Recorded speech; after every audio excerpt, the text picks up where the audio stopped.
ఏసంటే ఇష్టం, కానీ ఏసై ఇష్టాన్ని నెరవేర్చేంత స్థాయి లేక చతికిల పడుతున్నావా? నీకు ఛాన్స్ ఇస్తాడు. నీ లోపాన్ని నీకు హృదయంలో ఏసైంటే ప్రేమ ఉందా, ఇష్టం ఉందా, ఆ స్టాండర్డ్కి ఎదగాలని ఆశ ఉందా, సిన్సియర్ గా ట్రై చేస్తూ కూడా రీచ్ అవ్వలేకపోతున్నానని ఒక బాధ ఉందా? నువ్వు ఛాన్స్ కొట్టిసినట్టు తిరగలేదు. నీ లోపములు సహిస్తున్న దేవుడు నీకు అవకాశాలు ఇస్తాడు. ఆ తపన నీలో ఉంటే నువ్వు బతికిపోయినట్టే. నేను అంటున్నాను, ఆ మినుకుమంటున్న ఆ దీపాన్ని ఆరనివ్వకుండా చూసుకోండి. దేవుని కోసం బ్రతకాలి, దేవుని రాజ్యానికి ఉపయోగపడాలి.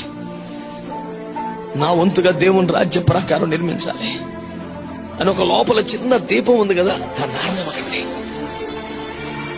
క్వెంచ్ నాట్ ద స్పిరిట్, ఆత్మను ఆర్పకండి.